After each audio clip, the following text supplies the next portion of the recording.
Hi, everyone. So as you're coming in, we're just going to wait a few minutes. We're waiting for all of our attendees to join the call.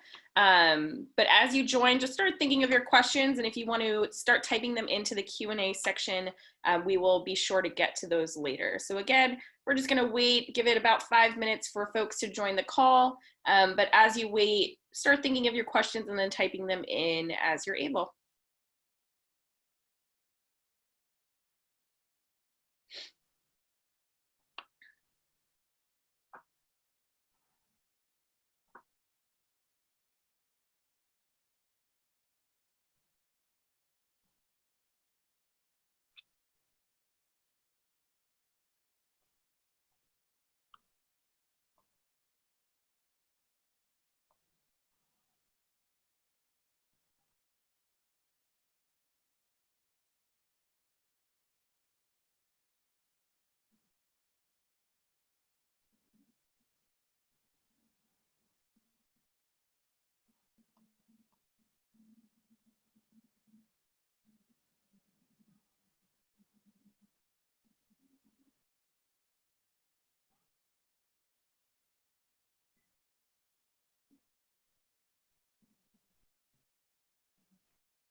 So we're going to start just because I see that we're hitting about a steady number. So my name is Denise Bonetta. I'm an associate director in the Office of Student Leadership and Engagement. I'm very excited to be with you all today. If you've never used Zoom webinar, how this works is that we can't see you or hear you, so you will have to use the Q&A option. You will submit your questions to us, and then we're going to try our best to get to as many as possible. Yesterday, we had a similar forum and we saw a lot of the same questions. So what we'll probably do is take the themes of the questions that are coming in and answer those directly. But before we get into anything, I do want to introduce the two folks that are with us today to answer your questions. Gabby St. Leger, who's our Assistant Vice President for Student Affairs and Dean of Students, and Branka Kristich, who is our Director for Parent and Family Programs. Gabby? Thank you so much, Denise. Wanted to just thank you all for joining us. We know that these forums are very useful as people are trying to figure out our new normal in managing the pandemic here, specifically at Hofstra. One of the things that I wanted to just jump in is to answer your questions. That's what this is really about. This is the second forum that we have. I know in the next couple of weeks during Welcome Week, when we welcome our students back, Branka, through the Office of Parent and Family Programs, will be having additional forums to help students and families understand. But let's jump into the current questions. I think that's the best thing to do. First question that I'm seeing is about the gym, the Pride Den, the game room, as far as being open in the fall. At this point in time, gym facilities, similar to our fitness center, were not included in the governor's phase 4 opening plans and guidelines for higher education. So our gym will not be open. The game room is currently under some significant renovations. And so for those reasons, we started that in the spring and we're still working on that. As you know, that we were down to just essential workers and construction was not part of that. So there was months where we had to put those renovations on pause. So they're unpaused. So at this point in time, the timeline for the game room opening has been delayed due to those reasons. So the renovations are keeping it closed for the fall. And then the other question connected to that was, I just saw some questions about lounges, club offices. So I think, you know, what our facilities team has done is they've walked around every single room on campus and really identified what are the health and safety procedures that we need for each space. So some spaces will still be open, but with certain guidelines in place or stickers about where you can sit, where you can't sit. Club offices directly will not be open for use this semester. If a student needs to get into the rooms, they can coordinate that with OSLE by emailing osle@hofstra.edu, but more information about how to gain access to your club office if you need it will be sent out in the coming weeks. I do see some questions about students feeling a little nervous about coming back to campus. So if the student doesn't want to come back to campus, what other options do they have? Honestly, they do not have to physically be here on campus to continue their education here at Hofstra. We are working alongside our academic partners. Every academic unit, every academic department had looked at the courses that they're able to offer and have been working with the office of the provost office in order to see what could be remote. There are many classes that have been reviewed to either be hybrid, totally online, or in person. And so many of the in-person classes are either hybrid or online options as well. So academic affairs will be providing students the opportunity to let us know if your current courses you want to switch to remote, and you'd be able to work with your academic departments and our Center for University Advising to make the changes in your schedule to be able to continue your classes remote. And then if a student wanted to live in a dorm or a residence hall during the semester, but take all the classes remotely, is that an option? It is an option if you choose to be on campus and still do remote. You'll have Wi-Fi access as long as you have your equipment that you need to do. We would not turn a student away who wants to be on campus, but that would be a choice that the student can make. And then a question we got a bit yesterday and that I see coming in today is about, what if we have to close the physical campus down again? So if Branka or Gabby want to talk a little bit about the plans that are in place if we need to do that. We are going to be following the Department of Health with regards to management of the campus's potential closure due to health and safety reasons. They are the ones who will dictate and guide us in that process and let us know if and when we would have to close down. It would not be a decision that Hofstra would make unilaterally by themselves. It would be one that would be made with the health experts really leading the way and telling us what we would or would not be able to do in how we manage if Hofstra had to shut down. Great. And there's also questions coming in about the dining hall. So Branka, I know that you've been talking to Compass and Bruce. So do you want to talk a little bit about how the dining halls will operate this semester? Sure. So the dining services are in process of devising all the protocols at this time. I know, first of all, Safe Start Hofstra. That webpage has great information about the dining halls. And their protocols. And we also have our facilities and operations posted their protocols for cleaning and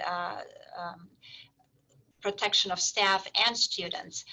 I just know that the food will be in closed containers. There will be no open food available. Students will still be able to order hot food, hot meals. The procedure, how will this be done, is forthcoming. I understand there will be an app that the students will be using to pre-order food. We will have those forums that Gabby mentioned. And if you just Google Welcome Day Hofstra, you will see a list of all the forums upcoming.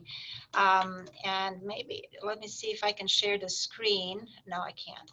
Okay, so, but I just want to tell you when those forums with the director, district manager, Bruce Bechtel, will be. This will be on Wednesday, August 12th and Sunday, August 16th. So please look, Welcome Week 2020 Parent and Family Virtual Forums. They're already posted online. You can register for them and ask detailed questions about dining. But they are following all the CDC protocols, both for their staff, how they, the procedures, how to keep the preparation of the food safe and the cleanliness of the area, and also how the dining areas will function. I know for a fact, because I was in the student center, that they already have those markers, six foot markers for the lines. And certainly masks and all of those protocols will be observed. I just want to tell you that the facilities and operations will clean more often, and with all the products they're using are all COVID-19 tested, meaning they are effective against the virus. We are very particular to follow the protocols that CDC and other health, especially Northwell, our partners in Northwell Health, gave us regarding the cleaning protocols. Great, thanks, Bronca. So Gabby, there's a lot of questions coming in about testing. So a lot of the testing information has been sent to students' Pride emails, and then also can be found on the Safe Start website. But Gabby, do you want to give us an overview about, who's required to test, when should they submit the tests, how testing will work on campus, and then how we see it happening throughout the semester? You're on mute. I don't even know how I got on mute.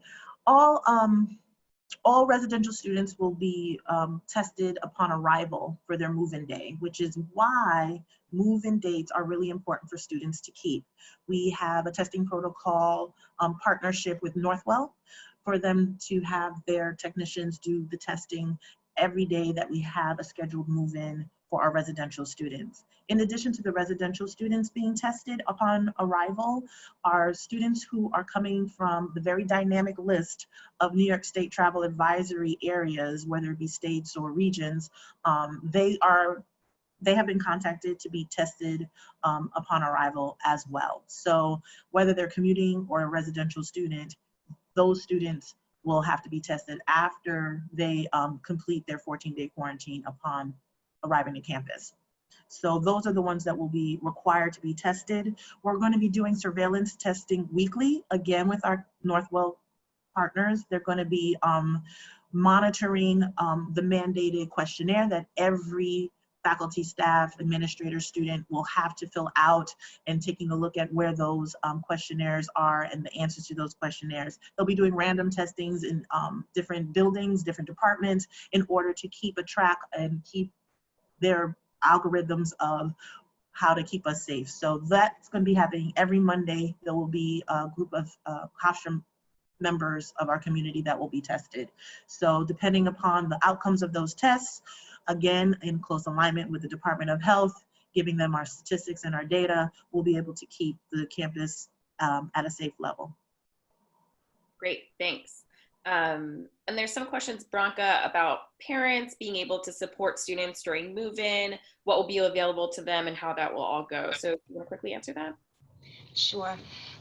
So the protocol about the move-in is thus. So we are making sure that everybody's safe. Our residence life has already staggered the move-in and made sure that the roommates are not moving in at the same time, just to allow for the test results to come back and to make sure that the contact is minimal in the first days, just because of health issues.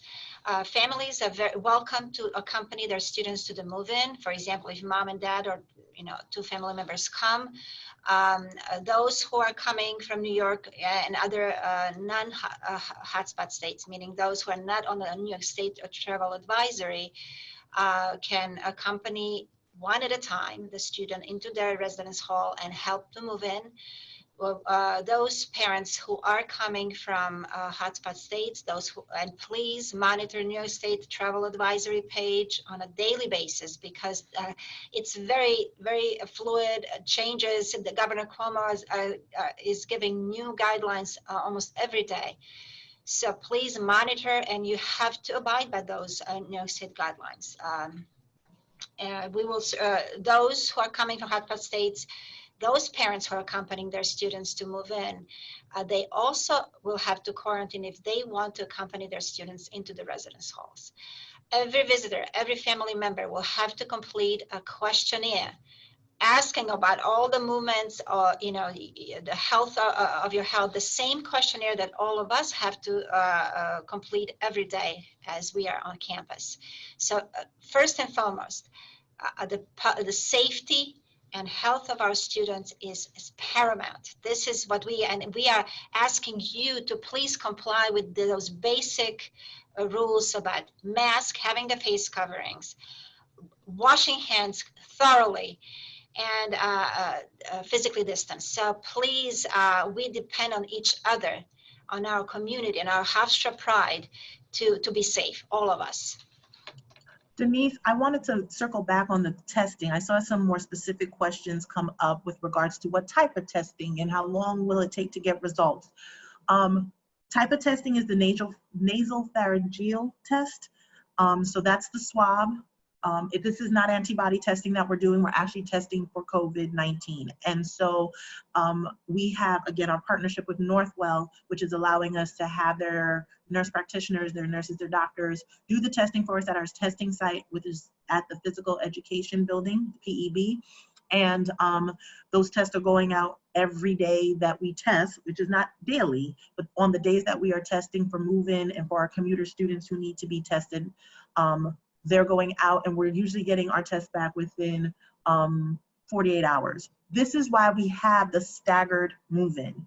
Our halls are socially distanced. We have limited the number of housing spaces that we have available for assignments, one, and they are being assigned to come in and move in on a specific day in order to adhere to social distancing as we await for the test results. So if you have folks who are rooming together, unless it is something that our policy is for students to move in one day and then you'll have a lapse and we'll get the test results and then the next student can move in. So we can make the appropriate arrangements for safety and health to be upheld throughout the move-in process.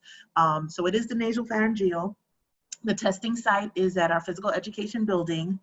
Students are required to pick a test time on the date that Res Life has told them they needed to move in, and these assignments are are very specific in order to help us manage our social distancing plan. So changes are not able to happen on that large scale due to the fact that we have planned to make sure that there is social distancing, and we layered that with the test results and the time it takes for us to get the results back. Great, thanks, Gabby. I see a few questions about Welcome Week, so I'm happy to answer that. So Welcome Week is done and organized by the office that I work in, or the Office of Student Leadership and Engagement. So right now, Welcome Week has a hybrid of events that are being planned both in person and virtually. The schedule for the Welcome Week program will be emailed out to students sometime next week. It'll include the Guidebook app. So if you've never used Guidebook before, it's an app and a website that your student can download, and it'll have the list of the programs for them to create a schedule. We, the university purchased an inflatable movie screen that we'll have on the lawn, so we'll offer movies every night. We will also have a variety of programs being done by our student organizations as we opened up the availability of programming to them as well. So new students can get to know our clubs and organizations. We also plan on having a club fair in person on Labor Day. And so that will be done very safely in our big arena, and it'll be spaced out. But we wanted to give new students the chance to get to know our student leaders face to face and get to interact with their club. So again, more information about Welcome Week will be coming out in the next week. But if you ever have any questions about orientation or Welcome Week, you could always email orientation@hofstra.edu. I do want to switch gears a little bit. We're getting a bunch of questions about, how do I find out if my classes are online? What if I want to switch to an online class? What if I want to take a gap year? So Veronica or Gabby, do you mind just answering questions about the academic experience and how students can navigate that process? Well, the whole idea of a gap year is possible if that's your choice that you make. That is something that you would work out with the Center for University Advising and your department. We don't have representation of those departments here, but those are the folks who can walk you through the decision and what officially would need to be done to make it official. There were some questions I think I saw also, Denise, about what happens to scholarships and financial aid. Whether you are remote or you are here taking classes, or you're doing a combination of hybrid, as long as you are enrolled, your financial aid and your tuition and fees and all of those financial aspects of Hofstra remain the same. We have to continue our educational pursuits, and doing it whether it's online, regardless of some people's opinion, whether it's online or in person, there are still costs and there is still an investment that needs to be made in the people and the technology and the manner in which the material is delivered. You're still enrolled and we're still working on that. When you look at your schedule, as students will be able to look into the portal, our Connect portal, and see whether it says online, whether next to the class, whether it has online plus a class time, which means it is online synchronous, or if it's just online and it just only says online, that means it's asynchronous. Also, if you have a room and a time and online, that's a hybrid. So you will be working with your faculty to see when you'll be coming to class and when, due to density, reducing of the density, that you would actually be experiencing the class from a remote virtual manner. So it's a combination. You have to look at your schedule. The Safe Start website gives specifics on the coding of your schedule. And again, if you make a decision to go remote, we will be asking, I believe this week or very soon, there'll be a form for you to be able to fill out and let us know. And then you can work with the Center for University Advising and your academic departments to make those changes. It is a personal decision that you have to make, but either way, our faculty are going to be here. They're going to be teaching. We're going to be moving forward as an institution to help folks move forward in their academic program. I would just like to add that certainly in this, hard times, the registrar has to juggle availability of the venues, availability of the equipment for all the classes that your students, especially current students, are registered for. Mm-hmm. So please know that not every course on your schedule can be automatically adjusted to what your wishes are, but your department and our Center for University Advising will work with you to substitute that course for your preferred method of delivery. Is it in person? Is it online? We will work with you, and please be patient because there are thousands of students who need that help at this time, at least hundreds of people, students who will need that help. And we will work with you. We will, I know our advising deans are working day and night to help students adjust their schedule. So number one is for you to look at your schedule. When you see the method of delivery, you're not sure, it's a TBA, you're not sure what is the method of delivery for the class, please email the instructor for the course or the department chair just to figure out, is this course offered in the method that you like. For example, many students and families are asking me at this time, what happens if I'm in person in the beginning of the semester, then I get sick and I have to go home or in isolation, what do I do then? Please double check with the instructor, and only instructor, not advising deans, will be able to tell you if that particular class can be continued online. And they'll be very straightforward to you. Some and minority of classes are hands-on. They need equipment that's only on campus. And then you'll have to work with the advisors to substitute that course with another one. Again, please monitor your Pride email. You will get a very important email from Mark Oppenheim, the Dean of for Center University Advising, either today or early next week. And follow those instructions. One thing I wanted to clarify, I used a lot of technical mumbo jumbo. For some of our students, they might be like, I've never dealt with asynchronous, synchronous. What are you talking about, Dean Gabby? Well, a synchronous class can be done online where we are remote in our respective spaces, but it's at the same time. We are all live where we are learning from the instructor at the same time. Asynchronous is when the instructor prepares the lesson, prepares the lecture, prepares the presentation, and you are able to view it because it's pre-recorded and answer the questions, engage with it online, upload your responses. It's not live at the same time. So we'll have a combination depending on the topic, depending on the class, depending on the instructor, depending on the subject matter. Will be a combination of both synchronous live or asynchronous, where you're able to log in and get the materials and manage your and pace your own course completion at your own pace. Great.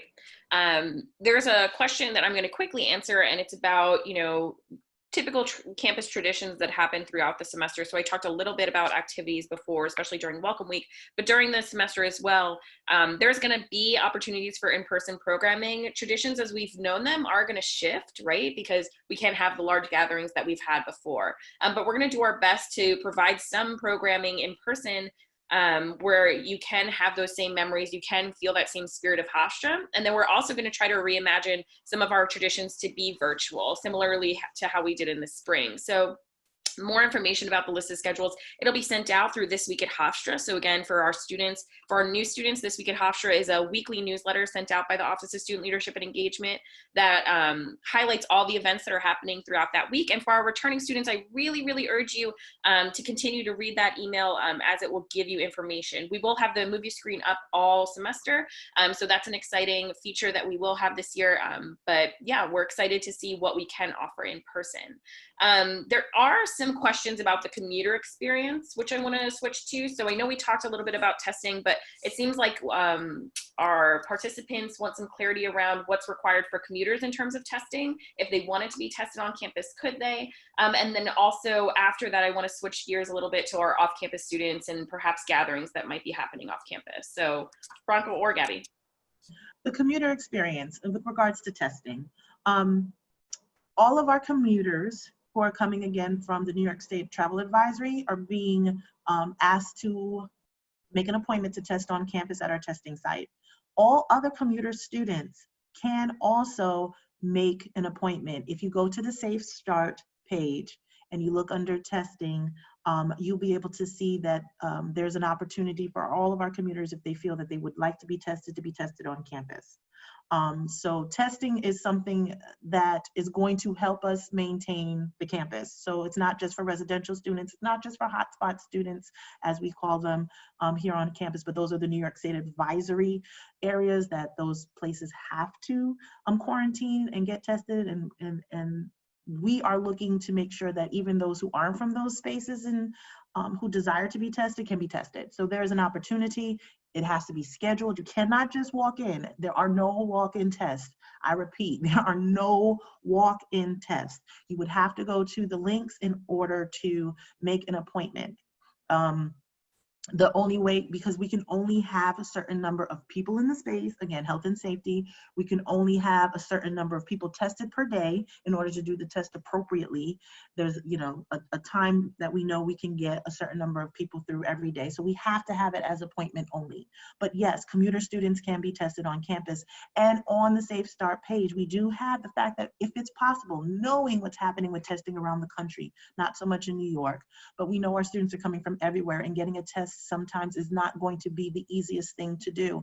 But if at all possible, for the health and safety of all of the Hofstra community, do your best to be tested prior to coming to campus. We are asking that the test be done within 14 days of your arrival.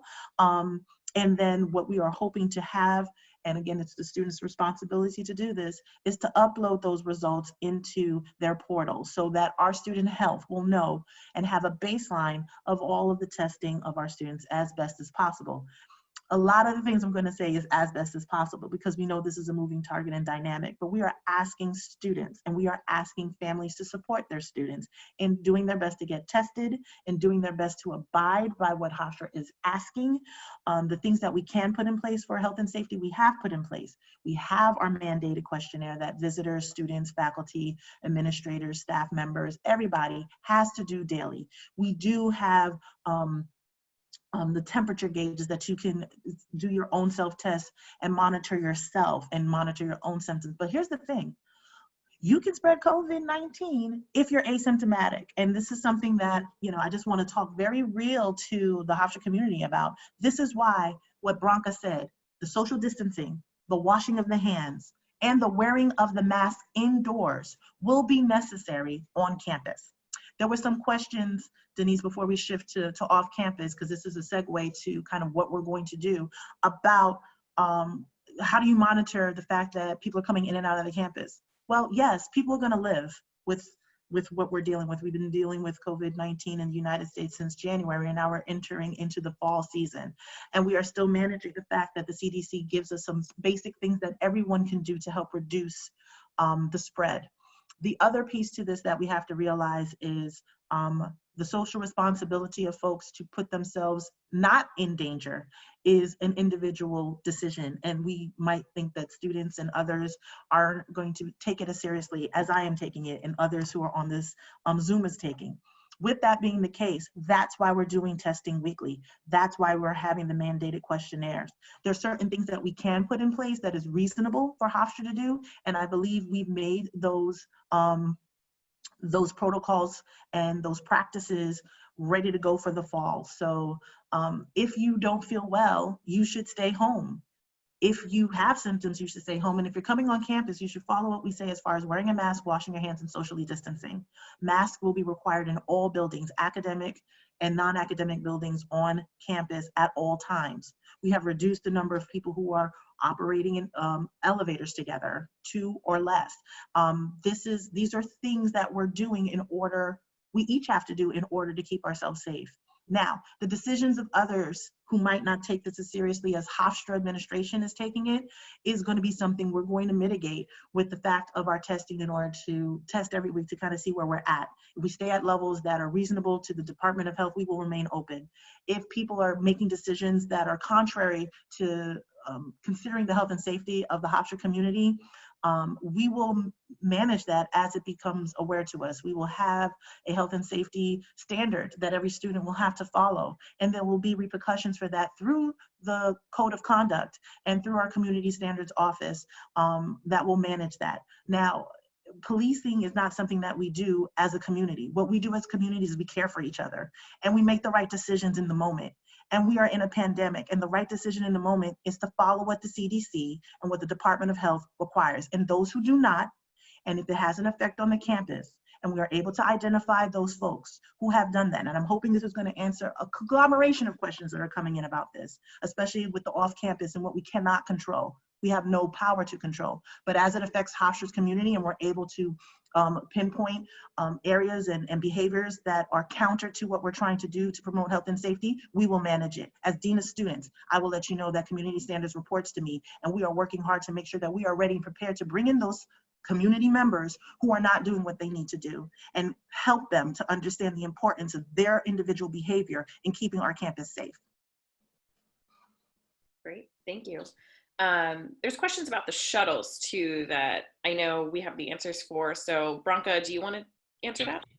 Sure. Our Director of Public Safety, Karen O'Callaghan, already told us that they are following all the protocols that transportation vehicles and have to follow. They already marked the seats. There will be, I think it's 50% or even less, 30% occupancy. I'm not even sure what is the occupancy for the buses. There will be increased shuttles during rush hours when the students and faculty need it most, and there will be reduced service probably overnight and those hours that they were not as much used as before. But all of those, the shuttle schedule will be posted online closer to the beginning of classes. Please look it online. Everything is online. And I cannot tell you more. When you have questions about testing, about protocols, Safe Start Hofstra. Please read through those pages. This is where the task force posts all the updates, and we depend on you to read those guidelines.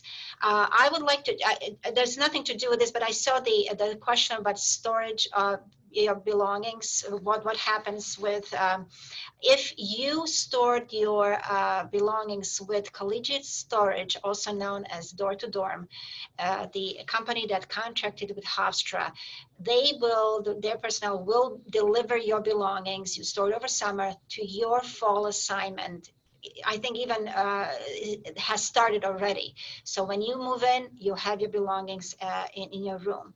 If you contracted with another storage company, you will have to work with that storage company and the resident director of your residence hall to arrange the delivery of the belongings. Hofstra does not have space to store. So if you're shipping anything to your student or you're shipping ahead of time, you really cannot do this. The packages will be turned away. You have to time the arrival of the packages with your moving day and time. not time, but day. That's required. And I'll just leave it, Gabby or Denise, to take. I do see, and this was similar yesterday, a lot of questions about once you move in, can you leave campus? So Gabby, do you want to take lead on answering those questions? Yeah, I mean, we are providing a residential living experience. We know that there are folks that live close enough to go home and come back. The situation is we cannot restrict you from doing it. We are helping you all adult and grow up and be a part of a community that you need to be wise if you do choose to go off campus and go home, to abide by, again, the CDC and the DOH guidelines with regards to keeping yourself safe, masking and yourself, and the social distancing and the washing of the hands. We want you to practice it on campus and off campus if you choose to go off campus. There's no way for, I think, Hofstra to restrict students from seeing their family and making a trip home. I would just caution that students be wise about how they handle themselves. This is I don't want to say common sense, because sometimes common sense isn't so common that people say that. What I want to say is this is a time for us to really think about our own personal behaviors, even in the spaces where we're with our loved ones, to know that we're returning to a Hofstra community, and we don't want to be asymptomatic carrying something. Even if you're not feeling any type of symptoms, it's still a requirement to be on campus with a mask and with social distancing and washing of the hands. If we do that, we will mitigate the risk significantly based off of what the research says. This is why the CDC is making this a guideline, and this is why we're making it a requirement on campus. So if you do choose to leave campus and go elsewhere to home and family, because you can make it there and come back, we just ask that when you're on campus, you continue to follow our guidelines to mitigate the risk for the community. I would just like to add, if you are from a hotspot state, if you're from the state that's on a New York State advisory list, and you choose to go to that state back home, you will not be allowed back to campus. You have to quarantine for 14 days. So choose wisely. If you think that you cannot be in person in class, please consider the online option for the fall semester. There was a question about middle of the semester, if I had to start online, or how quickly can I transition to the online option if necessary for health reasons or necessary for different reasons. Whatever the reason might be, if you start live on campus, coming to class, and then for whatever reasons you have to switch to remote, the sooner you let the Center for University Advising know, the Dean of Students Office know, and your faculty know, the sooner that we can make the change in the switch and give you what you need in order to move your next course time that the class is meeting to be able to participate virtually, remotely. So it's not a long switch. As long as you communicate with us, we'll be ready and willing to do whatever it takes to make sure that you can continue the education that you have for this semester planned as smooth as possible, regardless of whether there needs to be a change in transition and how you get your teachings. Great. And then we're getting some questions, which we've touched on a little bit, but maybe, Gabby, if you can help clarify about how will policies be enforced, right? So whether it's about students visiting each other in the residence halls or students not wearing masks on campus, how has that been addressed by the university? Again, we're going to have a health and safety standard that every student is going to have to abide by. With that health and safety standard, those who are found not to be following it will be brought in to be managed through the conduct process. Those who are consistently not following it will not be part of the community. And it's not going to be something that's going to take a long semester to manage. We're really looking to change people's behavior to understand how serious we are. So as soon as it's reported, it will be addressed. Within the classrooms, I just want to make it very clear that faculty will be shutting classes down in person if people are not following the masking and the social distancing. If there are any issues in the class will be dismissed for the day, and those students who are causing the disruption will be dealt with the potential of being removed from that class. And those would be immediate actions that we would be able to take, and we are willing to take in order to keep the health and safety of the community at the utmost of our decision making. An individual cannot compromise the health and safety of a class. An individual cannot compromise the health and safety of students or others who are gathering in public spaces. Wear your mask, socially distance. If you do not, and it is reported and is seen by those who are enforcing the rules and regulations, you're going to be called in. We're going to be monitoring, and you're going to be called in, and it's not going to be a long semester. We don't have time for long semester processes, so it'll be expedited for you to be managed and dealt with, and hopefully you change your behavior. And if you don't, you will no longer be a part of the Pride in this moment. You would have to do it remotely. We will not have you on campus. We're not going to risk the health and safety of the community. Great, thanks. Branka, there's a question about the counseling center and if that still will be an option for students once they're back on campus. Thank you, Denise. Yes, student health and counseling, especially student counseling center, is available. It's even available now, both for telehealth, remotely, and in person. Now, the staff of the counseling center will triage and decide individually which persons can be counseled online, or they have to come in person. Again, this is because each student's situation is individual, particular. We are going to work with all the students to provide either telehealth or in-person counseling.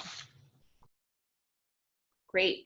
And then I'm seeing some questions about, does Hofstra know what our plan is yet for classes in the spring semester? Gabby, do you want to answer that one? That's a good question. I wish I can give you a solid answer today, because by the time we get ready for the spring and to post spring classes, it could be a different situation. Right now, this is a very dynamic situation that we're managing. We're taking our leads from the Department of Health, from the governor's office, and from the CDC. With all those health and governmental organizations guiding us, we're going to look to have a spring semester prepared for us to manage when we're ready to manage spring. Right now, of course, we'll have classes. The plan is to reassess when necessary before we post for the spring in preparation for that, and then we'll know then. But we will have classes and we will move forward. And if it's similar to this semester, we would know at that time. And if we're able, there's so many factors that are beyond Hofstra's control, but whatever the situation will be at the time and the directives that we're given, we'll follow those guidelines. Great. And then adding on that, either Branka or Gabby, any news about the December graduation yet? I can start with this. As far as I understand, our in-person classes end before Thanksgiving. And we are trying to avoid gatherings on campus over in that very usually flu season, right? And now it's COVID on top of this. So we will minimize the gatherings on campus. And as I understand, there will be no December commencement in person. Am I right, Gabby? As far as I know, the current decision is to not have an in-person commencement. And then Branka, we're getting some questions about a separate forum for families. So can you talk a little bit about the forums you plan on hosting? Yes, and I will, you know what, I will share with you my screen. Thank you, Charisse. And I will show you. So if you Google Welcome Day Hofstra, you will get to this page, Parent and Family Parent Move In, Welcoming 2020 Parent and Family Virtual Forums. We are starting on Tuesday, August 11th. And we are covering a lot of topics that we didn't have a chance to cover during family orientation for first-year students, but these are open to all parents and family members and students if they want to come in and participate in those forums. We are trying to answer all your questions prior to the start of classes. So you will see that we have a lot of campus live Q&As, moving into residence halls with our Director of Residence Life. Both with Gabby and Jean will have very similar to this one. This is our first one on August 11th. Our Associate Provost, Salvador Valente, would talk particularly from the provost's point of view, how the classes will run this semester, how will students learn this semester. Julie Indra will give a session for the parents of students with disabilities and answer all your questions. And for the first year families, I particularly point out the workshops with Dr. Herbert and Dr. Mary McRae Noble.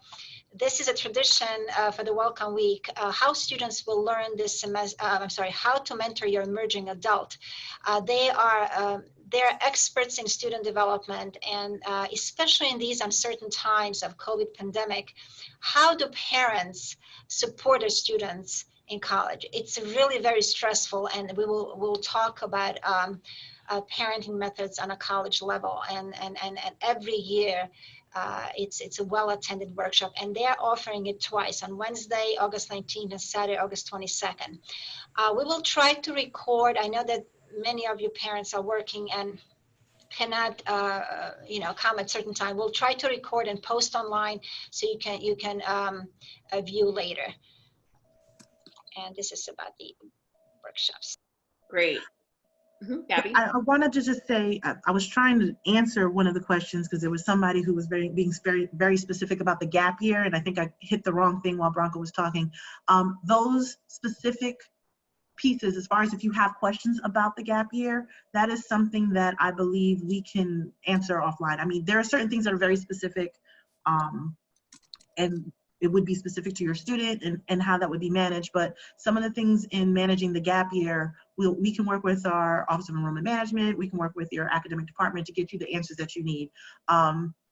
Worst comes to worst, this is a short forum when you think about it, and we're back to back on them, and so we're ending on time and starting on time and things of that sort. And as Bronca said, there'll be more during Welcome Week that parent and family programs are going to be managing, and as you can see, those are very specific. So if there's a topic that's not being covered, I would just ask that you honestly reach out. I'll say to the Dean of Students office or to Bronca's parent and family. And as we are here and representing campus life and student life for the Division of Student Affairs today, we will get your questions answered. Some of them are very specific, and I know there's nuances to them, so you don't want to ask here in an open forum. So there's always a chance offline to get your questions answered, and we'll do our best as we're planning and moving forward with the big picture to handle those things that are still important, the smaller picture for you and your world and what you're managing. We'll do our best to manage both, but I don't want anybody to feel like we're not listening to you, but we are, and there's just so many questions, and we have a couple of minutes left, so I want to just focus on the ones that are kind of the more general ones. But if you do have something that seems to be very specific, do not hesitate to contact us offline, and we'll be happy to get you what you need as far as understanding and to help you make your decisions that you need to make. Great. There's some questions. I saw 2 questions about the tents on campus. So do either of you want to talk about what the tents, what their purpose is, what the availability will be in the tents?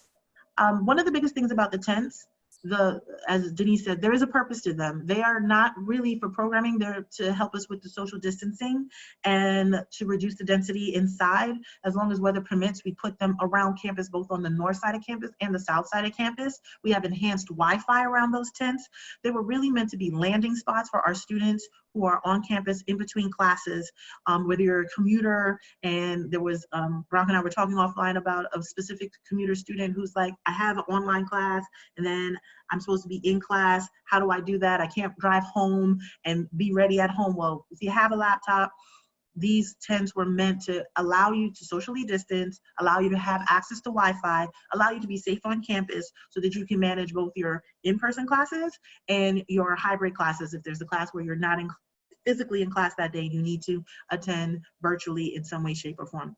We enhance Wi-Fi around the campus, around those tents. They're not really for programming. They're really for our students to be able to have a landing spot while they're on campus so that they can enjoy campus while they're not in class and still be able to function on campus outside of the classroom. And we know that there are folks that aren't going to be comfortable to be inside. Inside is limited as it is based off of the density situation that we're managing, and that's what these tents were designed to do. So they're strategically located across both North and South campus to help students be able to plug in, lock in, and still be functional on campus while they're here. I just want to add that I saw a question about the storm and the tents. The tents are not up yet, so if there is a storm, we'll certainly manage as the time comes. And I heard from commuter families asking, so what if it's cold or rainy? There will be common spaces available. Library will be open, again, with reduced occupancy rates. All of this will be safe distancing. Our Director of Community Student Services and Community Outreach, Anita Ellis, she will have educational forums and emails to commuting students, letting them know about all the accommodations they can have while on campus and trying to manage this online hybrid in-person classes. Please,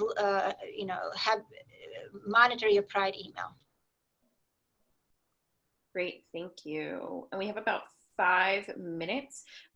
So Gabby, do you want to talk a little bit, if a student tests positive on campus, what would that quarantine experience be like, and how would that affect their classes as well? I'm glad you asked. I've been running a subcommittee since March, since our first departure from campus and our living in the remote world. We've been ongoing working and tweaking our protocols to make sure that it's seamless for the student, as seamless as possible, right? And so a student who tests positive would be tested at the student health center. The student health services on campus will notify residents live if it's a residential student. If it's a commuter student who still can come to the student health center to get tested, would be asked if they're symptomatic to stay home. And then we would manage the results of the test, and then we would work with making sure that faculty can accommodate a remote learning experience while the student would go through their course of the virus if they tested positive. If you're a residential student, we have quarantining housing that we have set aside. This is another reason why, housing has been reduced, in order to have spaces to manage those residential students who would have to potentially go through a course of bout with the virus. So that housing is specific only for positives in that building. We have linens, we have those rooms set up. There's contact consistently several times a day with student health services to monitor them through telehealth. Food delivery will be given to them. We would make sure that they would have their laptop, their chargers and stuff, so that they can live in that space separate from the community, but with all the resources that they need in order to make it through their time and management of a positive case. Great. Denise, may I just answer the questions about face coverings and masks and professors wearing them? Everybody indoors must wear the mask. We do have special masks for professors with the plastic window to allow students to view their lips as they are giving the lecture.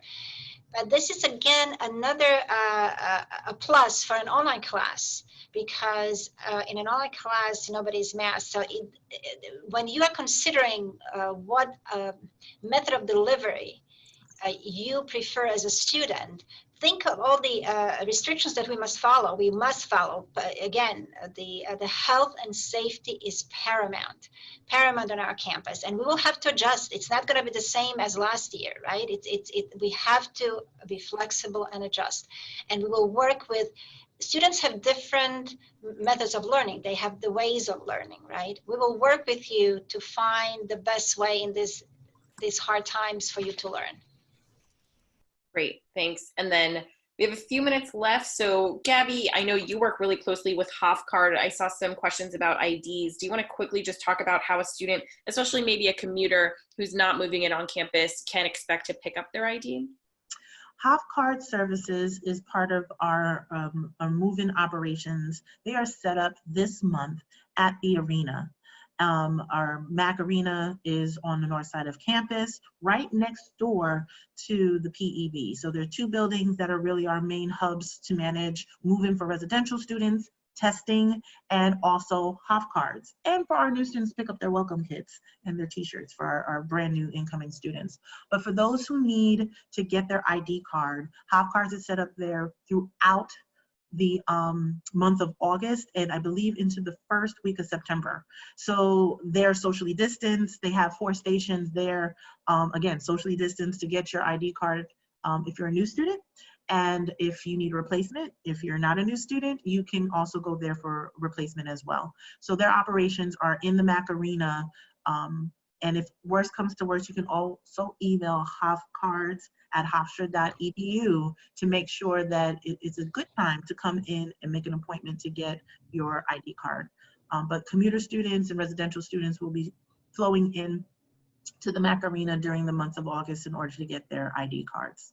I have a question for you, Gabby, because I don't know the answer to this. I think that commuters will get their appointment times, or there will be a schedule for them to come at a certain time for the IDs. There are certain days that they can come. I don't have them up right now. I don't know if I can find them quickly, but there are certain days for commuters compared to certain days for residential. So I was talking in general. If you're coming in for a move-in day and you're a residential student, as you're moving in, you will get your Hofstra ID card. That was part of your check-in letter, so it gave you the directives there. For commuters, there are days that are available, and I believe they're on the Safe Start page. I don't have them in front of me right now, but there are multiple days starting the 10th of August that students can come in if you're a commuter student to get your ID card. Great. And so we're just about at time. So I just want to take this time to thank Bronca and Gabby for joining us and answering questions. I want to thank you all for submitting the questions and for being active in this conversation. If your question wasn't answered, please be sure to check the Safe Start website, hofstra.edu/safestart. A lot of the answers are there. If not, I would also recommend just checking your Pride email. A lot of information like parking passes, classes, how move-in works, a lot of information is in those emails. So please be sure to be regularly checking your Pride email as well. If you have any other questions, they can be emailed to studentaffairs@hofstra.edu.